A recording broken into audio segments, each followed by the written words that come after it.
প্রিয় দর্শক, এটিএন বাংলা নিয়মিত আইন বিষয়ক আলোচনা অনুষ্ঠান ল অ্যান্ড অর্ডারে আপনাদেরকে স্বাগত জানাচ্ছি।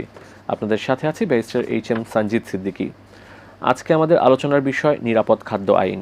এই বিষয়টি নিয়ে আলোচনার জন্য আমাদের সাথে স্টুডিওতে রয়েছেন বাংলাদেশ সুপ্রিম কোর্টের আইনজীবী সোহাগ ফকির। অ্যাডভোকেট সোহাগ, আপনাকে আমাদের অনুষ্ঠানে স্বাগত জানাচ্ছি। জি।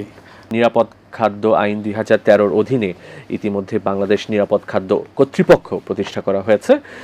এই যে কর্তৃপক্ষটি রয়েছে তাদের দায় দায়িত্ব এবং কার্যাবলী সম্পর্কে জানতে চাচ্ছি। জি, আপনি হয়তো জানেন যে নিরাপদ খাদ্য আইন 2013, এটা হচ্ছে 13 সালের 43 নম্বর আইন, যে আইনে মানুষের মৌলিক অধিকার অর্থাৎ অন্ন, বস্ত্র, বাসস্থান, চিকিৎসা এবং খাদ্য, এটার ভিতর হচ্ছে খাদ্য একটা গুরুত্বপূর্ণ অংশ। জি।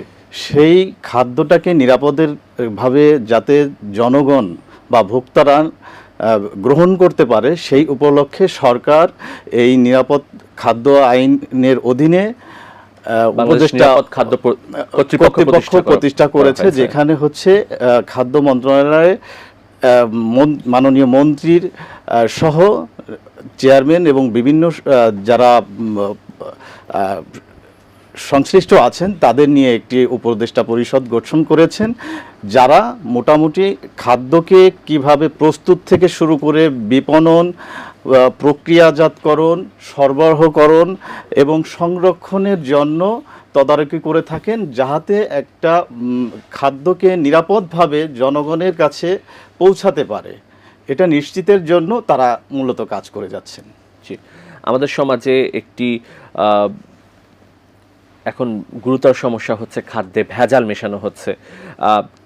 আমাদের যে খাদ্যদ্রব্য আছে, এই খাদ্যদ্রব্যে কি কি ধরনের ভেজাল মিশ্রণ বা বিষাক্ত দ্রব্য মিশ্রণ করা হচ্ছে? দেখেন, আসলে বর্তমানে জনগণ একটা বাচ্চা পর্যন্ত জানে যে ফরমালিন, মানে এটা যে মুনাফা লোভী যারা আছে তাদের মাধ্যমে এই খাদ্য ভেজালের জন্য মূলত তারা মানুষকে ঠকিয়ে, অর্থাৎ তারা স্বাস্থ্যের প্রতি ঝুঁকি ফেলে তারা অর্থ উপায় করতেছে, যার কারণে এই মানুষ যারা জনসাধারণ আছে তারা স্বাস্থ্যহানির বিরূপ প্রভাব পড়ছে। ফলে আমরা খুবই মর্মাহত এবং সারা গোটা জাতি এই বিষয় নিয়ে চিন্তিত, যার প্রেক্ষিতে আমরা দেখেছি যে বিভিন্ন সময় বিভিন্ন অভিযান চালানো হয়েছে সরকারের পক্ষ থেকে, এবং এই আইনের অধীনে প্রায়ই দেখা যাচ্ছে যে টেলিভিশনে আমরা কিন্তু সবসময় দেখতেছি যে এক একটা প্রতিষ্ঠানে কর্তৃপক্ষ অভিযান পরিচালনা করেছে, খাদ্যের সাথে বিভিন্ন ফরমালিন আছে, নিষিদ্ধ কেমিক্যাল আছে, এমনকি কাপড়ের রংটাও যেটা মারাত্মকভাবে এই খাদ্যের সাথে ভেজাল হিসেবে স্বাস্থ্যের জন্য ক্ষতিকর, যা মানুষের ক্যান্সার, মরণব্যাধি ক্যান্সার সহ বিভিন্ন রোগে আক্রান্ত হচ্ছে। এই ধরনের কেমিক্যাল মিশ্রণ করা হচ্ছে। আমরা দেখে থাকি যে অনেক ক্ষেত্রে মেয়াদ উত্তীর্ণ খাবার বিক্রয় করা হচ্ছে, সেটির বিষয়ে আইনে কি রয়েছে? যদি কোনো কর্তৃপক্ষ, এখানে বলা হয়েছে যে যারা এই বিক্রয় প্রতিনিধি হোক বা কোম্পানি হোক, যদি কোনো ব্যক্তি এই লেবেলিং দিয়ে খাদ্যের মেয়াদটা অবশ্যই করে থাকবেন, মেয়াদ উত্তীর্ণ হলে কর্তৃপক্ষ অবশ্যই এই খাদ্যটা প্রত্যাহার করবেন, যদি না করেন তাহলে তারা এই আইনের আওতায় আসবেন। অনেক রেস্টুরেন্ট বা হোটেলে আমরা দেখি যে খুব অস্বাস্থ্যকর পরিবেশে খাবার পরিবেশন করা হয় বা রান্না করা হচ্ছে, আর সেক্ষেত্রে এই আইনে তাদের বিরুদ্ধে কি ব্যবস্থা গ্রহণের সুযোগ রয়েছে? এখানে এই আইনের অধীনে যদি কোনো ব্যক্তি বা প্রতিষ্ঠান অস্বাস্থ্যকরভাবে কোনো খাবার উৎপাদন করে থাকে বা তৈরি করে থাকে, তাহলে সেটা এই আইনের আওতায় আসবেন এবং দণ্ডে দণ্ডিত হবেন।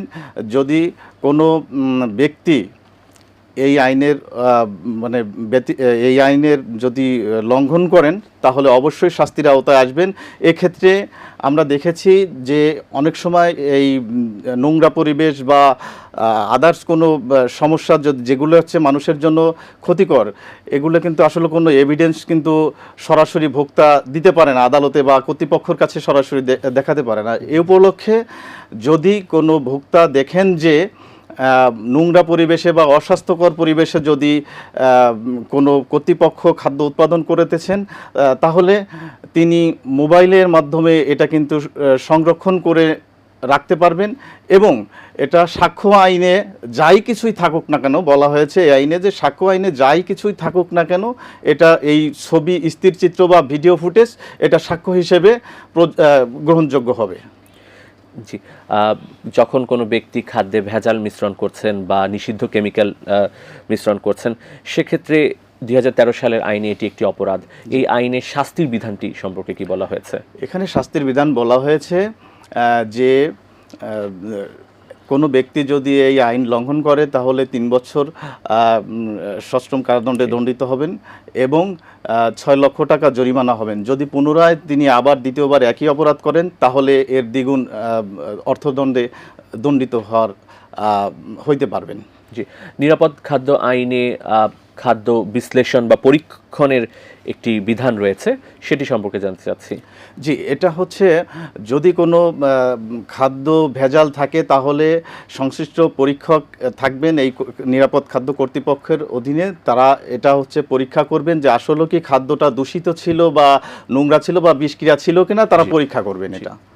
যখন কোনো পরিদর্শক কোনো প্রতিষ্ঠান পরিদর্শনের পরে তিনি যখন দেখছেন যে খাদ্যে ভেজাল মিশ্রণ করা হয়েছে বা অস্বাস্থ্যকর পরিবেশে খাবার তৈরি করা হচ্ছে, সেক্ষেত্রে তিনি কি খাদ্যদ্রব্যগুলো জব্দ করার ক্ষমতা রয়েছে তার আইনে? জি, এখানে বলা হয়েছে, আইনে বলা হয়েছে যদি কোনো প্রতিষ্ঠান খাদ্যে ভেজাল দেয় বা স্বার্থ উদ্ধারের জন্য কোনো খাদ্য ভেজাল দেয়, তাহলে কর্তৃপক্ষ মধ্যরাত থেকে সূর্যোদয় পর্যন্ত ছাড়া অন্য টাইমে যে কোনো সময় তিনি খাদ্য জব্দ করতে পারবেন।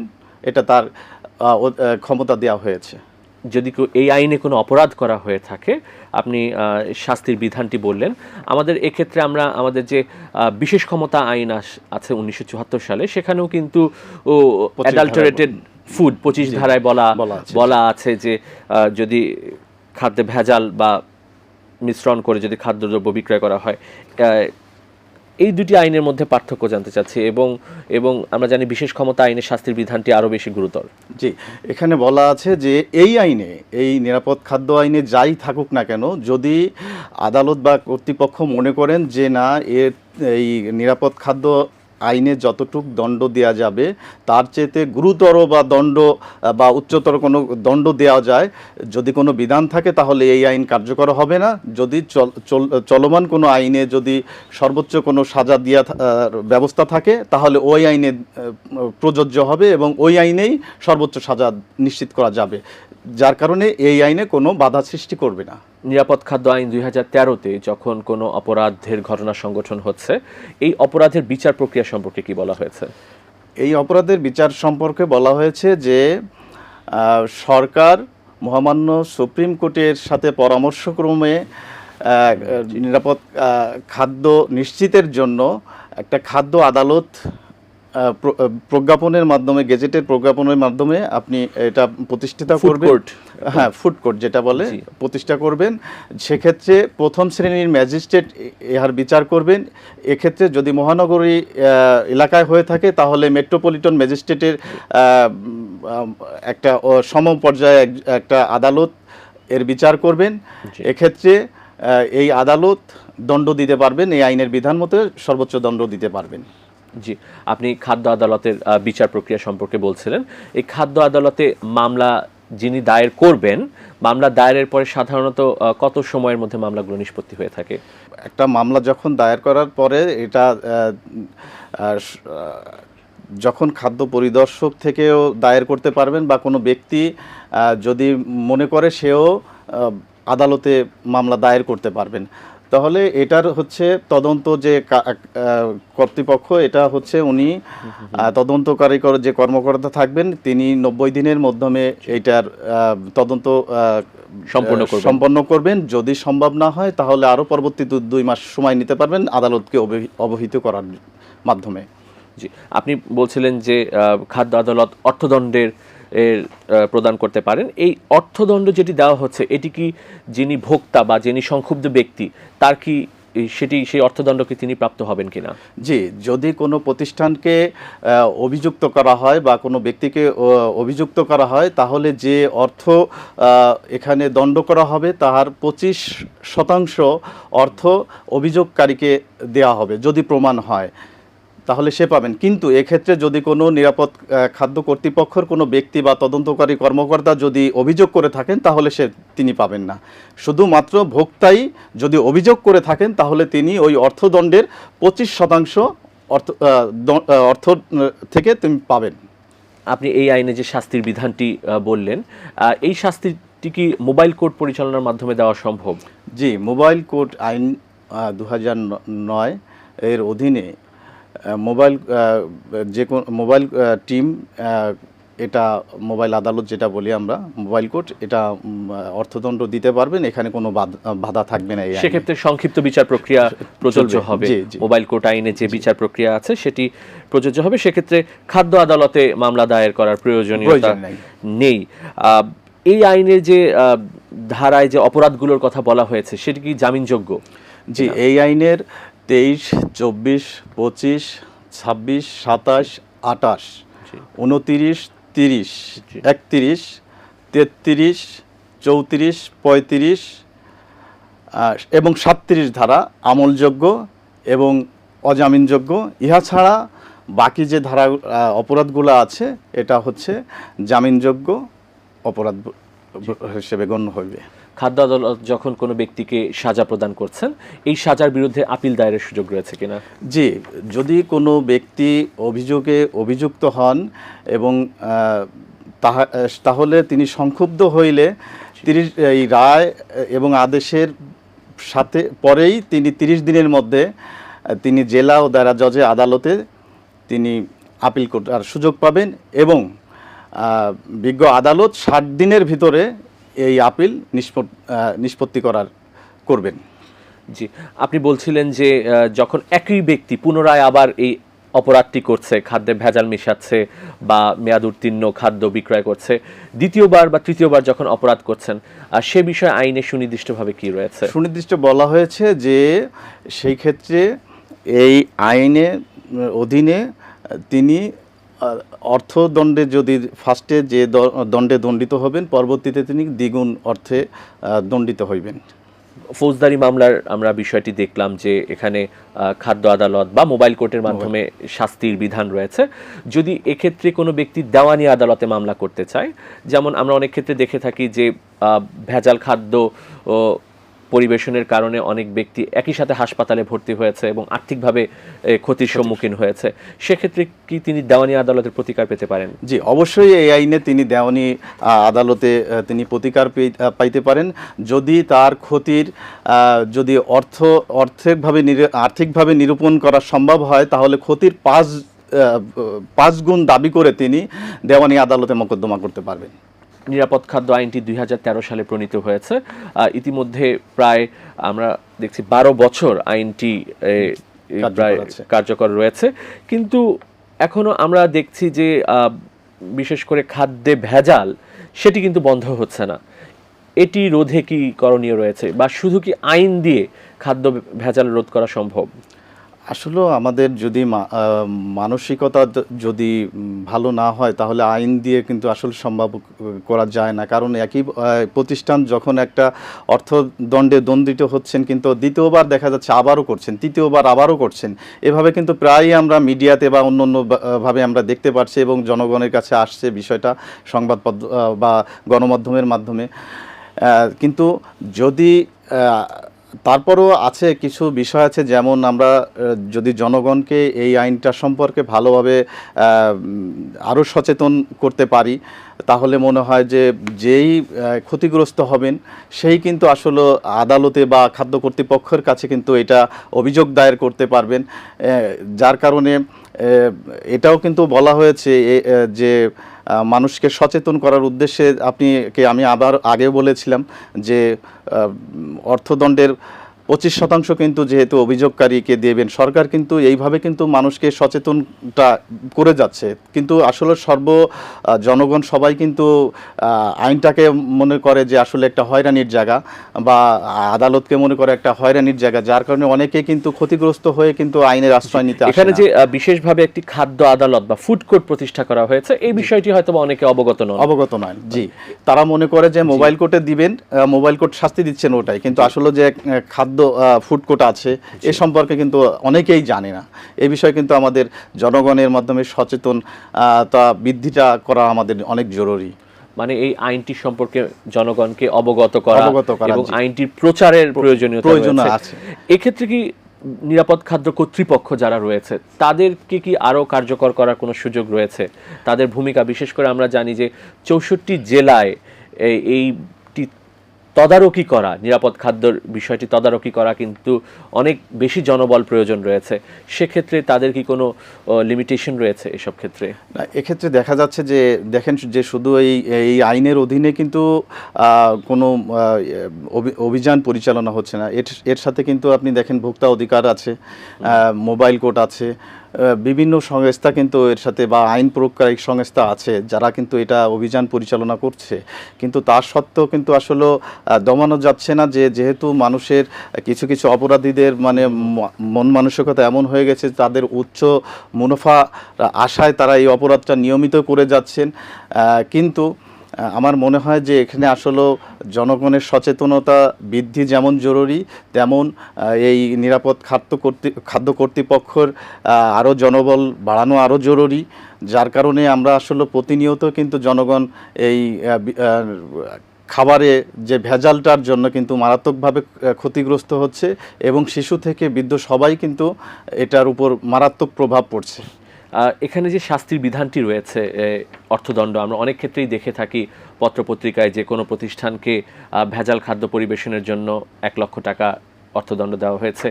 এই অর্থদণ্ড কি শুধু যথেষ্ট বলে আপনি মনে করেন খাদ্যে ভেজাল প্রতিরোধের জন্য? আসলে আপনি দেখবেন যারা মুনাফাখোর, যারা এরা কিন্তু আসলে একবার হয়তো দেখা যাচ্ছে বছরের পর বছর অপরাধ করে যাচ্ছে, কিন্তু তারা হয়তো একদিন এই অর্থদণ্ডটা দিচ্ছে, তারা কিন্তু এটা কিছু মনে করছে না। এদের যদি দেখা যাচ্ছে নিয়মিত দৃষ্টান্তমূলক শাস্তির ব্যবস্থা কি আদৌ এই আইন দিয়ে করা সম্ভব হয়েছে? এটা তবে না, এটা এই আইনের ধারা যে আমি বলবো না যে কেউ সাজা পায়নি। অবশ্যই অনেক আমরা যদি দেখি আমাদের আশেপাশে চারপাশে আমরা দেখছি যে কোনো ধরনের খোলাভাবে বিভিন্ন খাবার বিক্রি করা হচ্ছে বিভিন্ন জায়গায়, এটা রেস্টুরেন্ট হোক বা রাস্তার ফুটপাতে হোক, খোলা অবস্থায় খাবার বিক্রি করা হচ্ছে। দূষিত, যেগুলো বিভিন্ন দূষণের কারণে দূষিত হচ্ছে খাবারগুলো, কিন্তু এখানে যারা কর্তৃপক্ষ রয়েছে তারা একটি নীরব ভূমিকা পালন করছে। এটা নীরব ভূমিকা পালন করছে। আর মূলত হচ্ছে কিন্তু এটা শুধু যে যারা ভেজালকারী তাদেরও দোষ দেওয়া যায় না, এ কিন্তু জনগণ আমরাও কিন্তু খেয়ে নিচ্ছি, বাইরা পাচ্ছি, খেয়ে নিচ্ছি, কিন্তু আমরাও দেখতেছি না যে এটা নোংরা পরিবেশে হচ্ছে। আমার প্রয়োজন, আমার সময় নাই, আমি তাড়াতাড়ি খেয়ে নিচ্ছি। এটা খোলা পরিবেশে রান্না হচ্ছে বা রাখা হচ্ছে, এটা কিন্তু আসলে আমরা দেখছি না। এটা কিন্তু জনগণও কিন্তু এই দায় এড়াইতে পারে না। কারণ আমি যদি সমস্ত জনগণ যদি এটা প্রতিহত করে, তাহলে কিন্তু তিনি আর এই ব্যবসা করবেন না, খোলা পরিবেশে রাখবেন না, অবশ্যই তিনি কিন্তু ভালোভাবে আসবেন। এটা কিন্তু জনগণও এই দায় এড়াইতে পারে না আমার মনে হয়। জি, আইনে নকল খাবার পরিবেশের বিষয়ে বলা হয়েছে, সেটির বিষয়ে জানতে চাচ্ছি। এখানে পরিবেশন যদি কোনো ব্যক্তি করেন, তাহলে এই আইনে অবশ্যই তিনি আওতায় আসবেন এবং এই দায় এড়াতে পারবেন না। তার দণ্ড হবে এবং তার অর্থদণ্ড হবে, উভয় দণ্ড হবে। এক্ষেত্রে যদি আমরা জানি যে কোনো কোম্পানি যদি অপরাধ করে থাকে, তাহলে কোম্পানিও একটা ব্যক্তি হিসেবে কিন্তু অর্থদণ্ডে দণ্ডিত হইবেন আর কি। জি, আমরা দেখেছি যে মহামান্য হাইকোর্ট ইতিপূর্বে অনেক মামলায় এই নিরাপদ খাদ্যের বিষয়ে রায় দিয়েছেন। তার মধ্যে একটি রায়ে বলা হয়েছে যে যারা ভেজাল খাদ্যে এইসব ব্যবসা করছেন তাদের বিরুদ্ধে যুদ্ধ ঘোষণার জন্য বলেছেন, এবং এটি মানুষের স্বাস্থ্যের জন্য যে এতটা ঝুঁকিপূর্ণ, বিশেষ করে শিশুদের জন্য, এটি মহামান্য হাইকোর্ট উপলব্ধি করে এই সরকারকে আরো কঠোর ভূমিকা নেওয়ার জন্য বলেছেন। কিন্তু এই কঠোর ভূমিকার ক্ষেত্রে আমরা যেটি আমি বলছিলাম যে এখানে একটি নিরাপত্তা আছে সরকারের, এটি আরো কিভাবে কার্যকর করা যেতে পারে? এটা সর্বশেষ আজকে আপনার কাছে জানতে জি, চাচ্ছি। এটা আসলে সরকারের যে মানে তারা তদারকি করছে না এটা না, তার ডিউটি সে পালন করে যাচ্ছে, কিন্তু আসলে অপরাধ চক্রটা এতটাই শক্তিশালী যে এক কারণ অপরাধ বারে বারে ফরমালিন করেছে। বাংলাদেশে কিভাবে প্রবেশ করছে বা ফরমালিন কোথায় গুদামজাত করা হচ্ছে, এটি কি সরকারের, তারা কি অবগত নয় এই বিষয়টি নিয়ে? তবে হ্যাঁ, সরকার তো এ বিষয়ে অবগত আছেন, কিন্তু এই ফরমালিনগুলো যে শুধুভাবে বৈধ পথে আসছে সেটা না, কিন্তু এটা কিন্তু চোরাই পথে আসছে। এটা সরকার বৈধ পথে যখন আনছে, এটার কোথায় সংরক্ষণ করা আছে সরকার জানে, কিন্তু অবৈধভাবে যে ফরমালিনগুলো বা বিষাক্ত যে খাদ্য করে আর কি, যে সমস্ত পয়জনগুলা, এগুলা কিন্তু আসলে চোরাইভাবে আসছে। এগুলো দেখা যাচ্ছে ওই মুনাফাখোরদের হাতে চলে যাচ্ছে। জি। এটা তো সরকার আসলে তদারকি করতে পারছে না, যে নির্দিষ্ট আমার মনে হয় যে সরকারের উচিত যে যেহেতু নির্দিষ্ট কোনো কর্তৃপক্ষকে বা কোনো প্রতিষ্ঠানকে যদি এই ফরমালিন বা স্বাস্থ্যহানিকর কোনো দ্রব্য আমদানি করেন, তাদের ট্রেড লাইসেন্স বাজেয়াপ্তর বিধান থাকতে পারে। হ্যাঁ, বিধান থাকতে পারে, কিন্তু তাছাড়াও কিন্তু তারাও কিন্তু আসলে অবৈধভাবে কিন্তু এই মুনাফাখোরীদের কাছে কিন্তু এই জিম্মি হয়ে পয়জনগুলো যাচ্ছে। জিম্মি হয়ে যাচ্ছে এবং জনগণও জিম্মি হয়ে যাচ্ছে। যে এক্ষেত্রে যারা ভোক্তা তাদেরকে আরো বেশি সচেতন হতে হবে এবং ব্যবসায়ীদের একটা নীতি নৈতিকতার এখানে নৈতিকভাবে আরো বেশি সচেতন হওয়ার প্রয়োজন রয়েছে। অ্যাডভোকেট সোহাগ ফকির, আপনাকে অনেক ধন্যবাদ স্টুডিওতে এসে আমাদেরকে সময় দেওয়ার জন্য। জি, আপনাকে ধন্যবাদ এবং দর্শকদের ধন্যবাদ। প্রিয় দর্শক, আমরা অনুষ্ঠানের শেষ পর্যায়ে চলে এসেছি। আপনাদের মূল্যবান মতামত বা পরামর্শ আমাদের কাছে চিঠি লিখে জানাতে পারেন এই ঠিকানায়। পরিচালক, law and order, ATN Bangla, ওয়াসা ভবন, ২য় তলা, ৯৮ কাজী নজরুল ইসলাম অ্যাভিনিউ, কারওয়ান বাজার, ঢাকা ১২১৫। তাছাড়া আমাদের কাছে ইমেইল করতে পারেন l.orderatn@gmail.com। আগামী পর্বে আইনের নতুন কোনো বিষয় নিয়ে নতুন কোনো অতিথির সাথে আপনাদের সামনে উপস্থিত হচ্ছি। সে পর্যন্ত ভালো থাকুন। খোদা হাফেজ।